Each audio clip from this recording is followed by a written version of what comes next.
Hello everyone, in this video I am going to share some important facts about AI Impact Summit. ये कहाँ पे हुई, कब से कब तक हुई, इसमें किन्ने पार्टिसिपेट किया एंड इसके क्या आउटकम्स थे. So let's start. India AI Impact Summit 2026. The summit was a global forum on artificial intelligence focusing on how AI can impact society, economy and technology. तो ये जो summit था एक global forum था artificial intelligence के ऊपर, जिसमें focus किया गया कि कैसे AI जो है इम्पैक्ट कर सकता है सोसाइटी, इकोनॉमी और टेक्नोलॉजी को. It ran from 16 to 20 February 2026 in new Delhi, India. तो ये जो समिट थी ये 16 से 20 फरवरी को हुई भारत मंडपम में इन न्यू दिल्ली, इंडिया में. This was the first global AI summit hosted by a country from the global south. तो ये फर्स्ट ग्लोबल एआई समिट थी जिसको होस्ट किया गया किस ग्लोबल साउथ की कंट्री के द्वारा. नेक्स्ट हु अटेंडेड, इसको किसने अटेंड किया, इसमें किसने पार्टिसिपेट किया. Leaders and policy makers from 20+ countries and over 100 Nations participated in various sessions. तो इसमें 20 से ज़्यादा कंट्रीज़ के जो लीडर्स एंड पॉलिसी मेकर्स थे उन्होंने और 100 से ज़्यादा नेशंस ने इसके वेरियस सेशंस में पार्टिसिपेट किया. इसके अलावा heads of state, ministers, technology CEOs and researchers were present including top global tech executives. तो इसके अलावा जो हेड्स ऑफ स्टेट थे, मिनिस्टर्स थे, टेक्नोलॉजी CEOs थे एंड रिसर्चर्स और टॉप ग्लोबल टेक एग्जीक्यूटिव्स थे, उन्होंने इसमें पार्टिसिपेट किया. इसकी थीम क्या थे? थीम सर्वजन हिताय सर्वजन सुखाय, means welfare for all, happiness of all. It was organised around 7 core themes जिन्हें चक्रास बोला जाता है and 3 guiding pillars, means people, planet and progress. तो इस थीम पे इसको ऑर्गेनाइज किया गया था. की themes and discussions, responsible and inclusive AI, means how to make AI safe, ethical and beneficial for all. कि कैसे AI को सबके लिए एथिकल, सेफ और बेनिफिशियल बनाया जाए. Ethical means morally correct. Democratising AI access, AI का लोकतंत्रीकरण करना, means expanding computing resources and tools to startups and developers. Means जो इसके रिसोर्सेज और टूल्स है कि कैसे उनको एक्सपेंड किया जाए, कहाँ तक, स्टार्टअप्स और डेवलपर्स तक. मीन जो भी इसके रिसोर्सेज हैं वो कुछ ऊंची कंपनियों तक ना रहे बल्कि जो नीचे बेस तक ये पहुंचे. इसके जो रिसोर्सेज और टूल्स हैं, जो स्टार्टिंग की जो कंपनियां हैं, स्टार्टअप्स हैं, डेवलपर्स हैं, उन तक इसके रिसोर्सेज और टूल्स पहुंचे, वहां तक एक्सपेंड हो. AI was framed as a tool for economic growth, education, agriculture, healthcare and sustainability. तो जो AI है उसको एज अ टूल फ्रेम करना है किसके लिए? इकोनॉमिक ग्रोथ के लिए, education, agriculture, health care and sustainability के लिए. Discussion also touched on AI safety, regulation, job impact and digital inclusion. तो जो कुछ टॉपिक्स है जो इसके डिस्कशन का पार्ट्स थे वो थे AI safety, regulation, job impact and digital inclusion.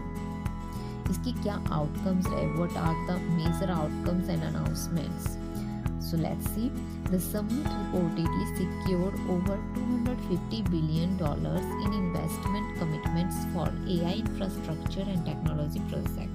तो इस समिट में $250 बिलियन के इन्वेस्टमेंट की कमिटमेंट किया गया, इन्वेस्ट करने का कमिटमेंट किया गया. किसके लिए? For AI infrastructure and technology project के लिए. Multiple Indian AI models and technologies, जिसमें इंक्लूड है मल्टीलिंगुअल लार्ज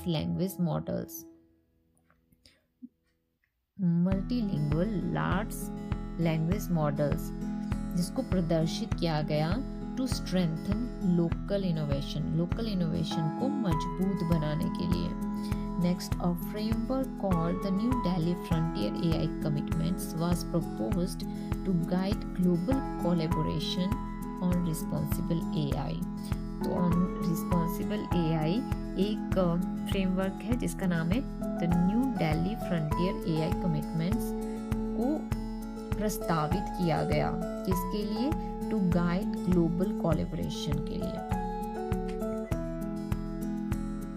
मीन्स जो ग्लोबल सहयोग है उसको बढ़ाने के लिए, गाइडलाइन देने के लिए।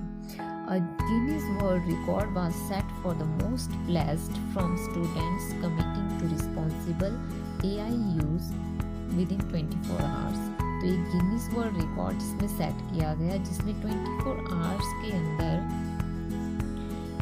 रिस्पॉन्सिबल AI का उपयोग करने का जो संकल्प लेने वाले छात्रों की जो सबसे ज्यादा संख्या के लिए मीन्स प्लेस ली गई विदिन 24 आवर्स रिस्पॉन्सिबल AI को यूज करने की। इंडियाज विजन, इंडिया का क्या दृष्टिकोण रहा इसमें? Prime minister Narendra Modi highlighted the need for AI that is ethical, inclusive, transparent and beneficial for society। तो मीन्स ऐसे AI की जरूरत की नीड जो किसके लिए? सबके लिए, पूरी सोसाइटी के लिए कैसा हो? एथिकल हो, इंक्लूसिव, ट्रांसपेरेंट एंड बेनिफिशियल हो। Officials emphasized building AI capacity domestically, promoting Indian tech talent and supporting startups। तो जो अधिकारी थे, ऑफिशियल्स थे, उन्होंने भी जोर दिया किसके ऊपर? Building AI capacity domestically, means देश में AI की क्षमता का निर्माण को बढ़ावा देना, उस पर जोर देना। प्रमोटिंग इंडियन टेक टैलेंट, जो इंडिया का जो टेक टैलेंट है उसको प्रमोट करना। एंड सपोर्टिंग स्टार्टअप्स, जो स्टार्टअप्स हैं, जो शुरुआती कंपनियां हैं, जो उनको सपोर्ट करना। ब्रॉडर ग्लोबल इम्पैक्ट, ग्लोबली क्या इम्पैक्ट रहा इस समिट का? तो the event served as a platform किसके लिए? For strengthening global cooperation specially among countries in the global south. तो जो ये जो समिट थी इसने एज अ प्लेटफॉर्म काम किया किसके लिए? ग्लोबल कोऑपरेशन को मजबूत बनाने के लिए, स्पेशली किन कंट्रीज में? इन द ग्लोबल साउथ के जो कंट्रीज हैं उनके बीच में कोऑपरेशन को बढ़ावा देने के लिए। It also fostered policy dialogue, business partnership and investment opportunities in AI related sectors। तो इसने और भी चीज़ों को बढ़ावा दिया जैसे policy dialogue, business partnership and investment opportunities in AI related sectors। तो ये कुछ इंपॉर्टेंट फैक्ट्स थे। आई होप कि आपको ये पसंद आए होंगे। To know more amazing facts, like and subscribe my channel. Thank you.